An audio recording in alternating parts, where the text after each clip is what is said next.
So I just had sort of an interesting thing happen to me.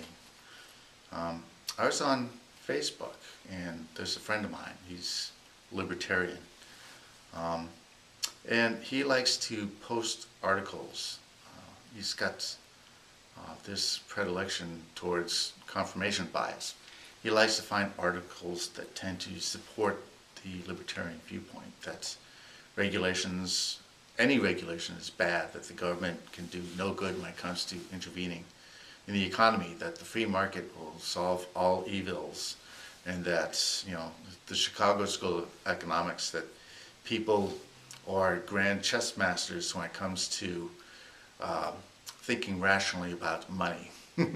So anyways, I was bringing into light a couple of different points um, regarding some of the limitations of economics, of classical economics, the whole Chicago School, and the free markets fundamentalism, which is to a large extent behind libertarianism. Um, the first one was the idea that capitalism is a game, and that's like most games, it has an end game. And in the end game, the people who win because they're able to eliminate the competition. So once you reach a certain market dynamic, you reach a small number of market participants, the game sort of shifts its dynamics from being one of providing service to the customer to being one of eliminating the competition. We see this played out everywhere.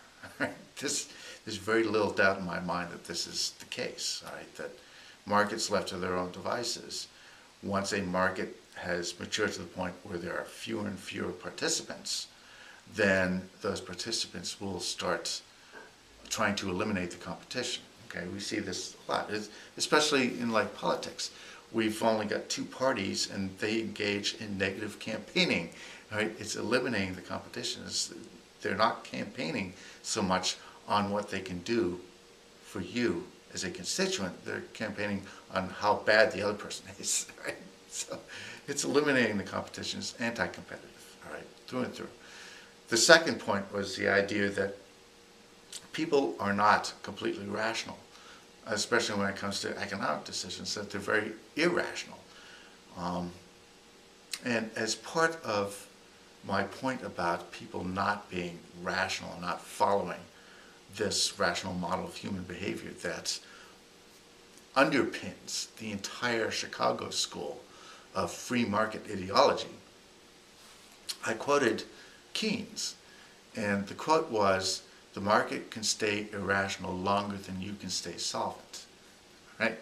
Now, the response to this was that if I were to post another Keynes quote, all my posts would be deleted. Okay? So it was a threat of censorship. And the reason given was that Keynes is evil, and evil will not be tolerated on his page, quote unquote. Okay? So I know I was getting pretty close, too close for comfort. Now, I think we all know that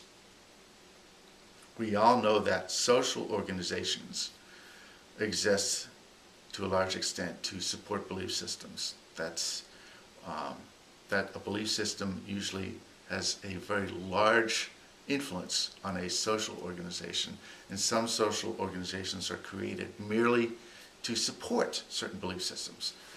Political parties, religions, there's a lot of social organizations and where there's a lot of peer pressure for people to conform to a particular belief system.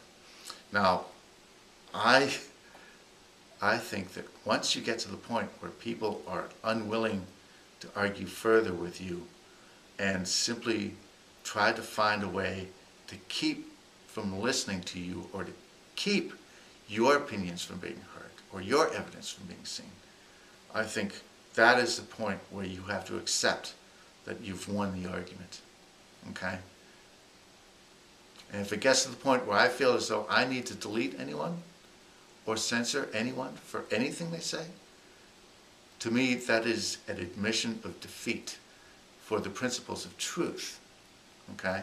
If you're interested in truth, that would preclude all other considerations, including whatever peer pressure might be brought to bear on you for disagreeing with the consensus among your social organization, right?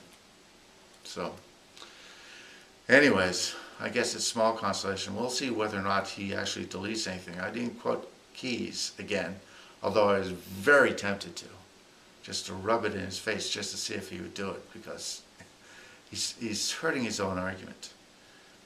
And I don't know if he realizes it or not.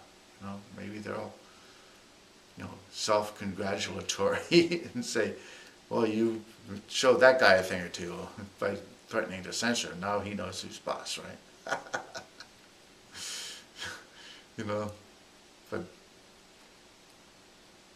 they didn't defend the truth. They didn't defend the truth at all. There is no truth to their theory, as far as I'm concerned. All right? Because whatever truth was there, they threw away once they threatened to censor me. So, anyways, thanks for listening. That's all I'm going to say for now. Okay, bye.